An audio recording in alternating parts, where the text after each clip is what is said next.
Good evening, boys and girls, and welcome back to Bedtime Stories with Monica. Last week we went on an adventure with Simba in The Lion King in No Need to Hurry. And this week we are going to be going with the Bernstain Bears Forget Their Manners. The Bernstain Bear books are some of the favorites of one of my grandsons, and my grandchildren forget their manners pretty often. My youngest, he will come up to me and tell me, "Grandma, give me something to eat." Is that a very nice way to ask your grandma or your mom or dad to give you something to eat? Not really. So I usually look at him and make him repeat himself. And then he will say, "Grandma, will you please give me something to eat?" And then I want to give him something. Or my other grandson at the table, he likes to make himself burp, which is kind of gross. No parent wants to have you guys burping on purpose, and he just gives me a look. And I have to give him a look back and tell him to say "excuse me," which he'll do. So here we're going to find out what happens with Mama Bear when Brother Bear and Sister Bear and sometimes Papa Bear forget their manners. Are you guys ready to find out what happens? Okay, let's get started. There was trouble in the big tree house, down a sunny dirt road deep in bear country. Trouble with manners.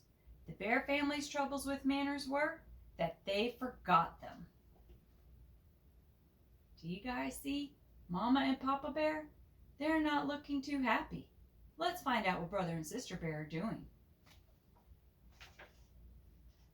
At first, it was just an occasional please or thank you that was forgotten.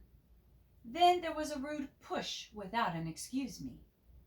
Then a reach across the table instead of a "please pass the broccoli."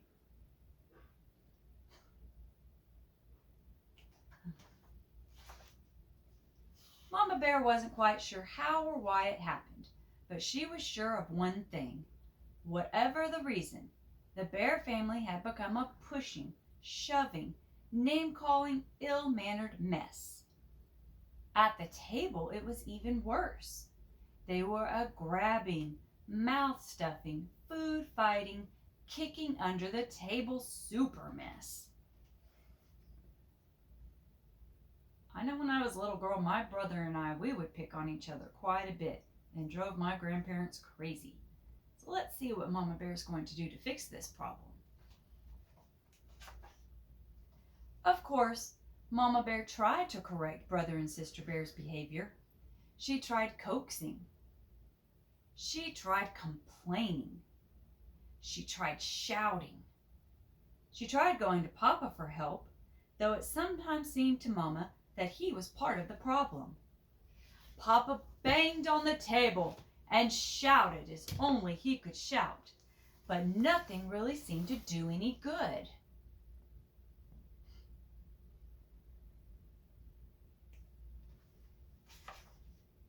Mama didn't like what was happening to her family. Not one bit. Something had to be done. But what? The best way to fight bad habits, she thought, was with good habits. Then she thought of a plan. She got a big piece of cardboard and a marker. At the top she wrote, "The Bear Family Politeness Plan." When the plan was finished, she called a family meeting and showed it to Papa and the cubs.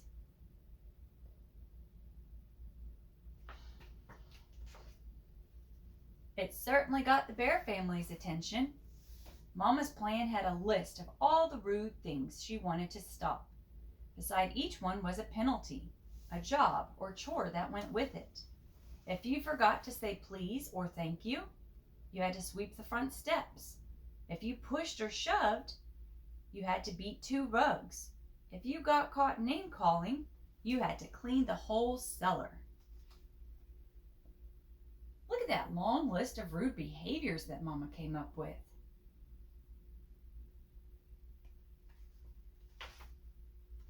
"But Mama," sputtered the cubs, "you're not being fair." "It seems to me," she said, "that you're the ones who aren't being fair, to yourselves or anyone else. That's what manners are all about, being fair and considerate. Manners are very important. They help us get along with each other. Why, without manners—" "Your mamma's absolutely right," interrupted Papa. "Thank you, Papa, for your comment.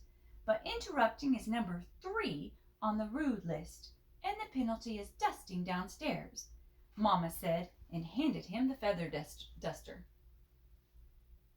Would you guys have guessed that Papa was going to be the first one to get in trouble? I think that's kind of funny.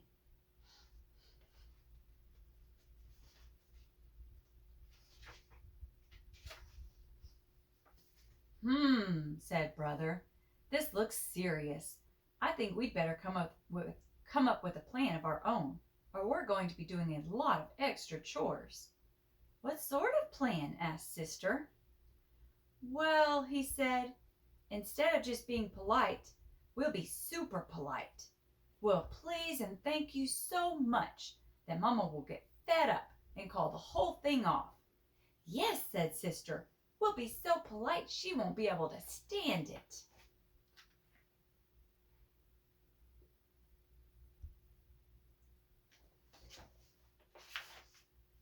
They put their plan into action. They were super polite. On the stairs. "After you, Sister dear." "Thank you, dear brother." In the hall. "Excuse me, brother dear." "Why, certainly, my dear sister." Waiting for the bathroom. "Terribly sorry to have kept you waiting." "Think nothing of it, my dear." Does it look like Mama's getting fed up, or is she kind of liking this? I think she likes it. Okay. But it didn't work the way they expected. Mama didn't get fed up at all. And after a while, Brother and Sister forgot about being super polite and were just polite. At the table. "Pass the honey, please." "Certainly." In their room. "Would you like me to help you pick up your toys?" "Thank you very much." In the yard. "Oops, sorry, I didn't mean to bump you." "That's all right, no harm done." And it turned out that Mama had been right.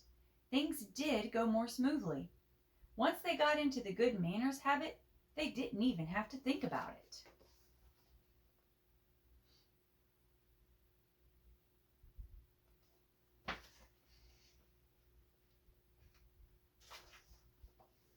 But it wasn't so easy for Papa. He was the one who got fed up. It's a little harder to change habits when you're older, and he had to do quite a few extra chores for forgetting his manners. "I'm glad to get out of the house away from that politeness plan," he said, as he drove the family along the highway on a trip to the supermarket. "Manners and courtesy are just as important away from home, especially on the road," said Mama, as they stopped at a stop sign to let pedestrians and other cars pass. "They help us drive safely." Can you guys see in the pictures where Papa's having to do all of these extra chores for getting in trouble?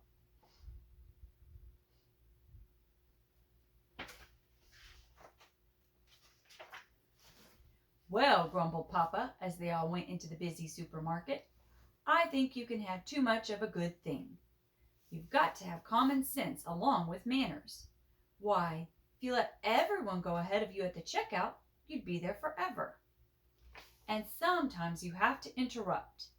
"Excuse me, madam," he interrupted a shopper, "but I believe you have a leaking bottle in your cart." The shopper thanked him for his help.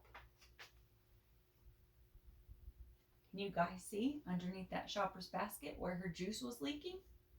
At that time, it was okay for Papa to go and tell her and interrupt. "You see," he said, driving home, "there's more to life than remembering your manners. Besides, manners are all right for cubs and mama bears, but we Papa Bears have other things to think about."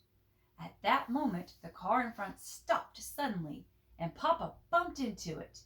He was furious.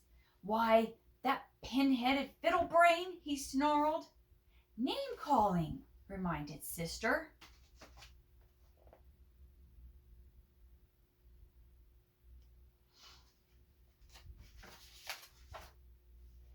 The penalty for name calling was cleaning the whole cellar.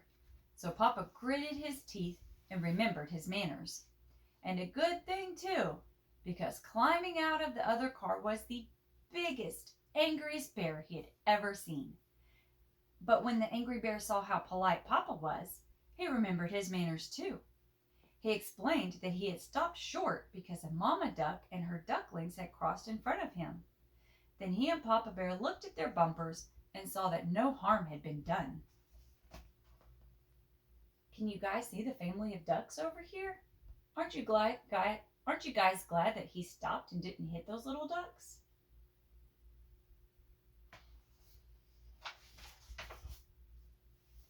As I was saying, said Papa as they continued on their way, it's very important for us to remember our manners at all times. And I want to thank you, sister, for reminding me to remember mine. You're very welcome, I'm sure, said Sister Bear politely. And that, guys, is the end of our story for this time. I am so glad that you decided to join me for the Bernstain Bears Forget Their Manners. Come back next time because I have a double story time for you guys. We're going to go to Sesame Street with two of the most beloved characters from Sesame Street, Cookie Monster and the Grouch. These are two of the stories that my grandma read me when I was a little girl and that I read to my grandkids. These stories are fun and funny. If you enjoyed the story that I read to you today, hit the like button. And if you have an idea for a story you would like me to read to you, put it in the comments. If I can find it, I can read it to you. So join us next time for Sesame Street time. Good night and sweet dreams.